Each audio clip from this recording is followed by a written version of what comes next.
امام حسین کے اپنے بڑے بیٹے میدان میں نکلنے کو، علی اکبر نام ہے، جب جن لوگوں نے حضور کو نہیں دیکھا تھا وہ جب کہتے نا ہم نے نبی پاک کا دیدار نہیں کیا تو بتاؤ کس طرح کے تھے، تو بتایا جاتا تھا کہ جناب علی اکبر کا دیدار کرو، ہم شبیہ مصطفیٰ۔ اور جب وہ گلیوں میں نکلتے تھے تو عورتیں چھتوں پہ چڑھ جاتی تھیں۔ جناب علی اکبر رضی اللہ تعالیٰ عنہ تلوار لے کے میدان میں نکلے، جوان بیٹے دینے بڑے مشکل۔ او یارو رٹا کیا ہے یہ تو بتاؤ، کہ ظالم آدمی حکمران ہے یار، یہ رٹا ہے، ایک ظالم کا رستہ روکنا ہے، اس رٹے کے لیے ہم شبیہ مصطفیٰ جناب سیدنا امام علی اکبر میدان میں نکلے، بڑے لوگ مارے، بڑے، پھر ایک تیر ان کے بھی گلے میں لگا، اور جب وہ گرے نا زمین پہ تو حضرت امام حسین دوڑ کے آئے، دوڑ کے، اور جب تشریف لائے تو ان کے گلے سے تیر کھینچا تو ایک جملہ لکھا ہے صاحب تبری نے، اس نے حد کر دی، کہنے لگے تیر کھینچا تو امام حسین کی آنکھوں میں آنسو آئے، کہنے لگے کاش جناب ابراہیم آج میرے سامنے ہوتے تو میں انہیں کہتا کہ آپ نے تو بیٹا ذبح کرتے وقت آنکھوں پہ پٹی باندھی تھی، دیکھو میں کھلی آنکھوں سے بچے ذبح کر رہا ہوں، کھلی آنکھوں، کاش جناب ابراہیم خلیل ہوتے تو انہیں کہتا۔ جناب علی اکبر بھی شہید ہوئے۔ حضرت علی اصغر کو تو اچانک اٹھایا تھا امام حسین، باہر نکلے تو گردن پہ تیر لگا تو 6 مہینے کا بچہ وہ بھی شہید ہوا، خون اچھالا آسمان کی طرف تو کہا مولا دیکھ لے، میں نے 6 مہینے والا بھی نہیں بچایا، وہ بھی دے دیا ہے۔ پھر حضرت عباس کو بیٹیوں نے کہا کہ اب نہ، کچھ کہتے ہیں پہلے شہید ہوئے، کچھ نے لکھا بعد میں، اب ہم سے پانی کے بغیر نہیں رہا جاتا، تو جناب عباس پانی کا مشکیزہ لے کے نکلے، باہر نکلے، ایک ہاتھ کٹا، دوسرے پہ مشکیزہ وہ بھی کٹا۔ دیکھ لو میں پس منظر پہ ہوں ابھی تک، میں بتا رہا ہوں کہ جہاد کس کے خلاف تھا؟ ظالم حکمران کے خلاف، ظالم کافر کے خلاف نہیں، مشرک کے خلاف نہیں۔ حضرت امام حسین رضی اللہ تعالیٰ عنہ نے ہر جگہ ایک ہی بات کی کہ یزید شرابی ہے تو بچے کٹوا دوں گا، شرابی کو ووٹ، یہ ایک نہیں، ہر کتاب میں یہی لکھا، ہر کتاب میں، اور ہر مسلک کی کتاب۔ یزید چونکہ مجرے دیکھتا ہے، رنڈیوں کا ناچ دیکھتا ہے، بچے کٹوا دوں گا، اس کے ہاتھ میں ہاتھ۔ امام حسین نے فرمایا چونکہ اللہ کی حدوں کو توڑتا ہے، حقوق اللہ پامال کرتا ہے، حدود اللہ، بچے کٹوا دوں گا لیکن اس کے ہاتھ میں ہاتھ۔ سارا دن خود مجرا دیکھنا اور 10 محرم کو 2 دیگیں پکا کے حسینی بن جانا، سارا سال خود گند مند کرنا، شرابیوں کے ساتھ رہنا، اور 10 محرم کو 2 آنسو بہا کے یاد رکھنا۔ میں ہمیشہ کہتا ہوں، پھر کہہ رہا ہوں، جس کے موبائل میں گندے گانے ہیں، گند دیکھتا ہے، شرابی کبابی کا سپورٹر ہے، ووٹر ہے، یا مجرے دیکھتا ہے، آتا جاتا ہے، وہ یاد رکھے قیامت میں امام حسین کا ہاتھ ہوگا، اس کا گریبان ہوگا۔ ہم سے نہ رقم ہوں گے قصیدے یزید کے، ہم لوگ تو حسین کے سیرت نگار۔ حضرت عباس بازو کٹا، پھر پانی تو بھر لیا تھا، لا نہ سکے، پھر گردن کٹی تو شہید ہوئے۔ بچوں کی بھی شہادت ہوئی، پر جب ان کا لاشا اٹھایا تو امام حسین کہنے لگے مولا اب نہ حسین کی کمر کمزور ہو گئی ہے، اب کمزور ہو، اور بھائی ایک میت ہو جائے تو 4-5 دن تو پوری آنکھیں نہیں کھلتی، کیسا جری خاندان ہے۔ تھوڑی دیر گزری تو امام علی مقام نے پٹکا باندھا، سر پہ دستار باندھی، مولا علی کی تلوار پکڑی، نبی پاک کا امامہ باندھا، اور گھوڑے پہ سوار ہوئے تو کہنے لگے زینب گھر تیرے حوالے اور میں اللہ کے حوالے، گھر تیرے حوالے اور میں۔ اور پھر امام حسین نکلے، امام علی مقام نکلے۔ راوی کہتے ہیں کہ یہ جلوہ پہلے بھی بڑے سونے تھے، پر آج جو رنگ دیکھا وہ کبھی نہیں دیکھا۔ کیا انداز تھا، جدھر جاتے نعرہ لگاتے تو حد ہو جاتا۔ اتنے لوگ امام حسین نے کاٹے، اتنے کاٹے، پھر واپس پلٹ کے آئے اور کہنے لگے زینب ذرا پردے کے پیچھے سے دیکھ تو صحیح میری بہن، ان بزدلوں کو جرت ہی نہیں ہو رہی حسین کے مقابلے میں آنے، ایک دوسرے کو دھکا دیتے، تو جا تو جا، پھر اکٹھے وار ہوئے۔ یہ کون ہے کٹا ہوا، لباس ہے پھٹا ہوا، یہ بال یقین حسین ہے، نبی کا نور عین ہے۔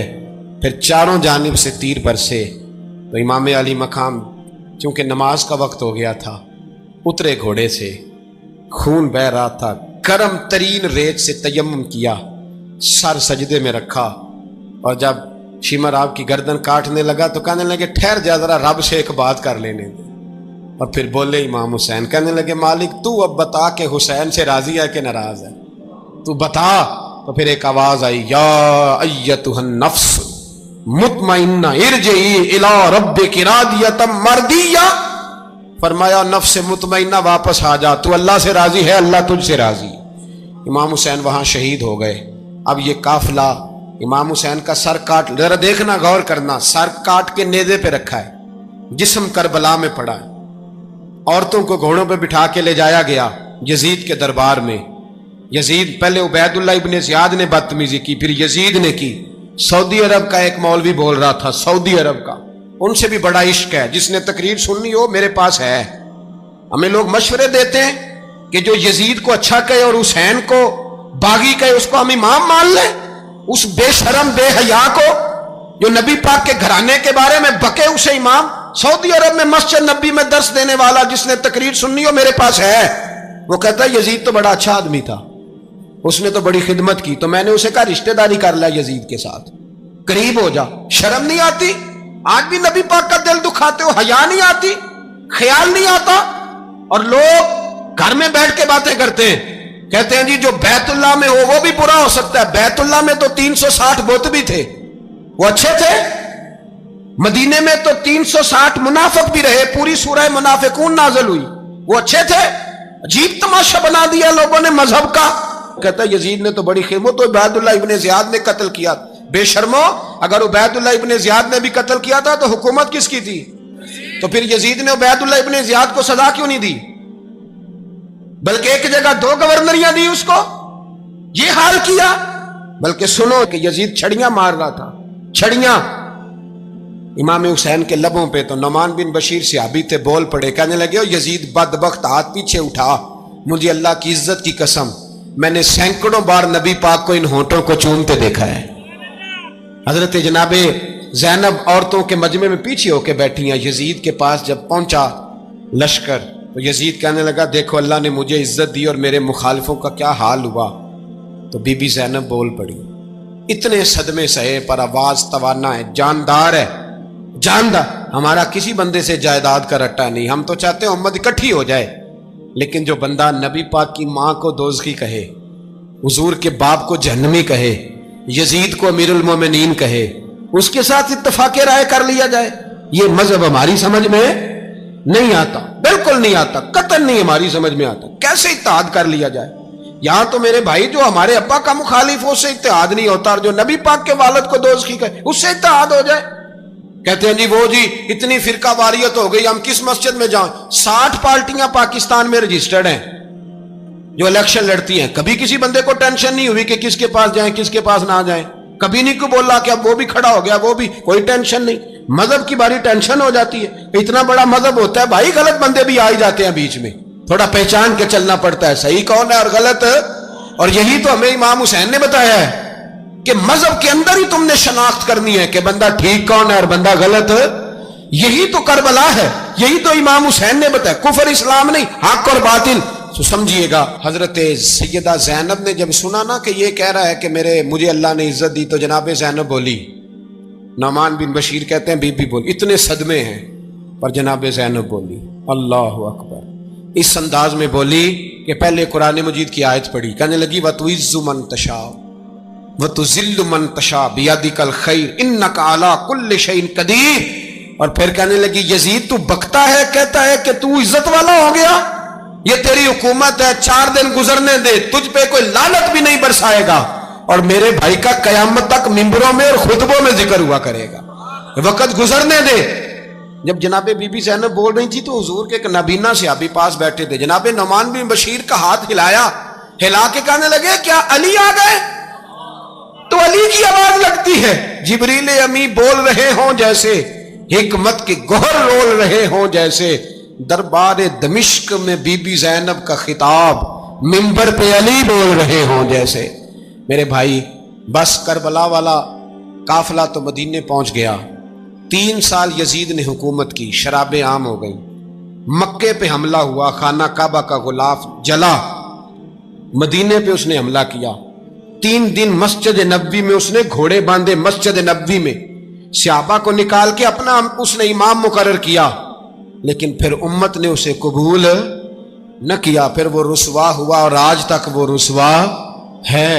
لیکن امام حسین کا نام کل بھی زندہ تھا اور آج بھی۔ درس یہ ہے، پیغام یہ ہے، یاد رکھو موت تیزی سے آ رہی ہے، ہمارے ساتھ والے دائیں بائیں والے سب چلے گئے، اسی طرح نمبر لگے گا، ایک دن اعلان ہوگا۔ ضمیر کے قیدی بن کے زندگی نہ گزارو، بالکل نہ گزارو، یہ تھوڑی سی زندگی ہے دنیا سجن المومن۔ حق بات کرو، حق پہ ڈٹنا سیکھو، دین سمجھو، خبردار رسول پاک صلی اللہ علیہ وسلم کے دین میں ظالم، جابر، فاسق، فاجر کی کوئی گنجائش قطعاً نہیں ہے۔ اپنے آپ کو سمیٹو، اپنے آپ کو سنبھالو، دین میں اپنا کردار ادا کرنے کی کوشش کرو۔ دین طلب کرتا ہے ہم سے کہ ہم نے دین کو کیا دیا ہے۔ امام حسین نے سارا گھرانہ دین کے لیے دے دیا۔ ہمارا جو بچہ کسی کام کا نہیں رہتا اسے مدرسے داخل کراتے۔ ہم نے دین اتنا کمزور کر دیا ہے کہ عالم اگر شور نہ کریں، زور نہ کریں، گھٹن والا ماحول ہو گیا، مذہب کی پوزیشن کمزور کر دی۔ اب جہاں تک اس بات کا تعلق ہے جی فرقے ہو گئے، تو میرے بھائی یہ کوئی اتنی خطرناک بات، یہ کوئی اتنا مشکل معاملہ نہیں ہے۔ یہ تو امام حسین نے بتا دیا تھا کہ یزید کے طور پر ایک غلط فرقہ کھڑا ہو گیا ہے، لہذا اس کا مقابلہ کرنا ہے، اس میں کوئی بری بات ہے؟ لیکن ایک سبق ہے بزرگوں کا کہ اگر سچی بات بھی نہیں کرنی تو پھر اس منبر کا حق ادا نہیں ہوتا۔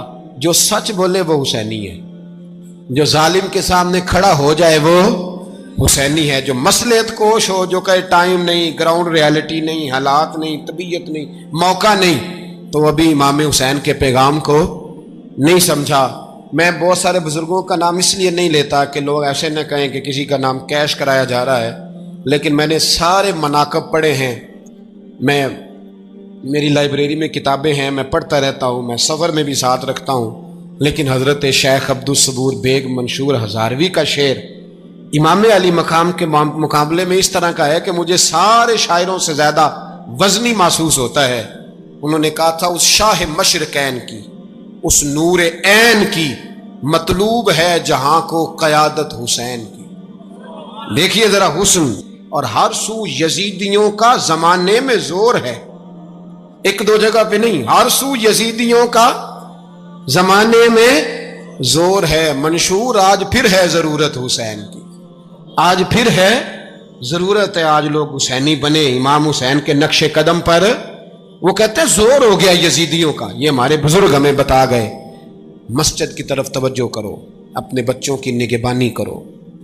دنیا کی زندگی اتنی مختصر ہے کہ ایک خواب لگے گا جب ہم جائیں گے دنیا، ایک خواب لگے گا، خواب تھا جو کچھ کے دیکھا، جو سنا افسانہ تھا۔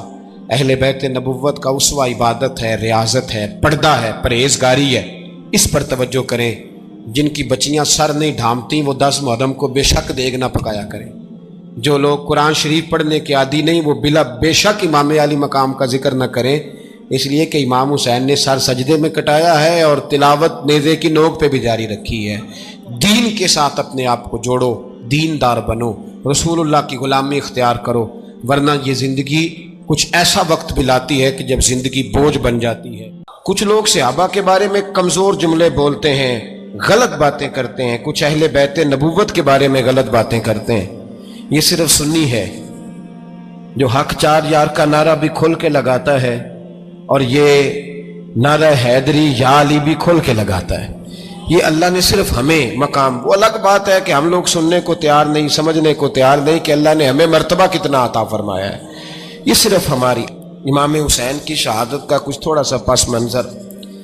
شہادت ہمارے ہاں بیان ہوتی ہے اس انداز میں کہ لگتا ہے کہ کسی مظلوم بندے کو کسی نے پکڑا ہوا تھا تو وہ سارے اسے مار رہے تھے اور وہ منتیں کر رہا تھا کہ مجھے نہ مارو۔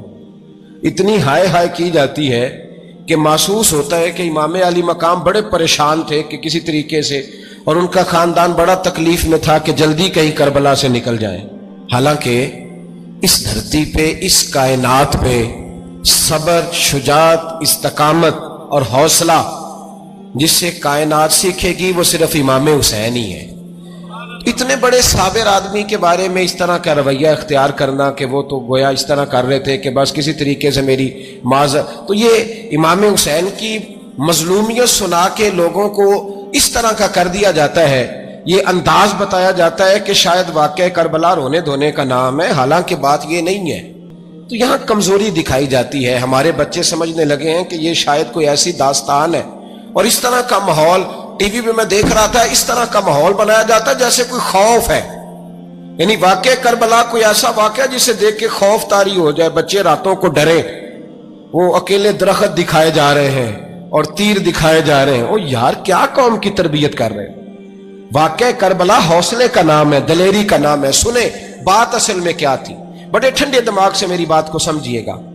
حضرت مولا علی شیر خدا کے بعد مسلمانوں کے متفقہ امیر بنے تھے حضرت امیر معاویہ۔ انہیں امیر کس نے بنایا تھا؟ امام حسن نے، حضرت علی کے بڑے صاحبزادے۔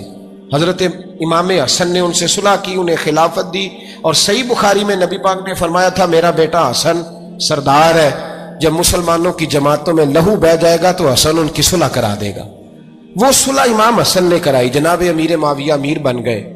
حضرت امیر معاویہ رضی اللہ تعالیٰ عنہ بڑا پیار کرتے تھے نبی پاک سے، بڑا احترام کرتے تھے حضور کے خاندان کا۔ ان کی جو اجتہادی خطائیں ہیں وہ اپنی جگہ پہ موجود ہیں، چونکہ امام حسن نے ان سے صلح کر لی، لہذا ہم بھی ان کے بارے میں کوئی جملہ کہنے کے مجاز، ہماری مجبوری امام حسن ہے، اس لیے کہ جسے امام حسن صحیح کہے پھر امام حسن کے ماننے والے کو اسے غلط نہیں کہنا چاہیے۔ حضرت امیر معاویہ رضی اللہ تعالیٰ عنہ کا جب وصال ہوا تو حضرت امام حسن پہلے ہی ان سے وصال کر گئے، آپ کو زہر دے دیا گیا، آپ شہید ہو گئے۔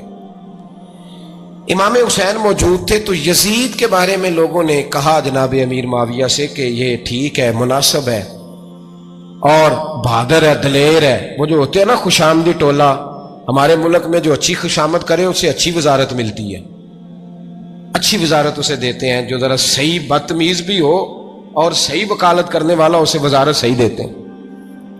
تو حضرت امیر معاویہ کے گرد بھی کچھ ایسے لوگ تھے، انہوں نے آپ سے کہا کہ یزید کو نامزد کر دیں، تو آپ نے یزید کو بلایا، حوالہ مجھ سے دیکھ لیجئے گا، بلا کے فرمایا کہ 3 بندوں کے سامنے اپنی خلافت پیش کرنا، اگر وہ تجھے مان جائیں تو امیر بن جانا، نہ مانے تو چپ کر کے گھر بیٹھ جانا۔ وہ 3 بندے کون ہیں؟ جناب عبداللہ ابن عباس، حضرت عبداللہ بن زبیر، اور امام حسین رضی اللہ تعالیٰ عنہ۔ یہ وصیت فرمائی جناب امیر معاویہ۔ ہوا یہ کہ یزید جب امیر بنا نا، 2-3 چیزیں ہوتی ہیں جب کسی بندے کو قابو کرنا ہوتا ہے، 2-3 4-5 چیزیں ایسی ہوتی ہیں جس سے بندہ قابو آتا ہے۔ تو اس نے بھی فوری طور پہ، یزید نے دیکھا میرے لیے مسئلہ کیا بن سکتا ہے۔ ولید بن عتبہ اس وقت مدینے کا گورنر تھا، یزید نے اس کو خط لکھا کہ امیر عرب کا رواج آج بھی ہے کہ جب تک نئے خلیفہ کی بیعت نہیں ہو جاتی پرانے کے انتقال کی خبر ہی نہیں دیتے، اس کو رکھے رکھتے ہیں، یہ ان کا طریقہ ہے۔ وہ کہتے ہیں کہ ولی عہد اچھی طرح قبضہ کر لے پھر بتائیں گے۔ حضرت امیر معاویہ کا وصال ہو گیا، بتایا نہیں۔ یزید نے اب کیا کیا، چونکہ بڑا چلاک آدمی تھا، بڑا شاطر تھا، بڑا تیز تھا، بڑا عجیب اس کا مزاج تھا۔ یہ چلاک لوگ زندگی میں ہمیشہ دھوکہ کھاتے ہیں، چلاکیاں انسان کو گراتی ہیں، اور اتنا منہ چھیل جاتا ہے کہ منہ پہچانا ہی نہیں جاتا۔ بندہ اپنے آپ کو رب رسول کے حوالے کر دے تو اللہ بڑی بہترین جزائیں عطا کرتا ہے۔ یہ لوگ تیزی دکھاتے ہیں بعض، تو یزید بھی تیزی دکھانے والا تھا۔ اس نے ولید کو خط لکھا، کہنے لگا کہ فوری طور پہ عبداللہ ابن عباس کو بلاؤ اور اسے کہو میری بیعت کریں۔ یہ جو بیعت ہوتی تھی نا، یہ بھی سن لے کیا ہوتی تھی، یہ بیعت حلف ہوتا تھا، حلف کہ میں اللہ رسول کے نام پہ حلف دیتا ہوں کہ میں یزید کی اطاعت کروں گا، میں اس کے خلاف کوئی بغاوت نہیں کروں گا۔ یہ بیعت لوگ سمجھتے ہیں کہ بس ہاتھ پکڑنے کا نام بیعت تھا۔ اس بیعت کا متبادل جمہوری ملکوں کے اندر ووٹ آیا ہے، اس کا متبادل لفظ۔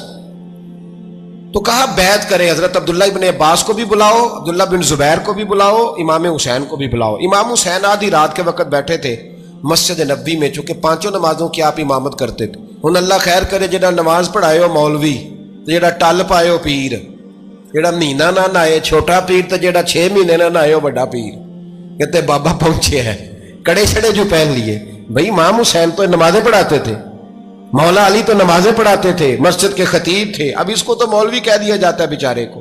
تو ملنگ کون ہوتا ہے جی؟ کہتے جڑا کپڑے کٹ پائے۔ کیا تماشا ہے، قوم جدھر دل کرتا ہے نکل جاتی ہے۔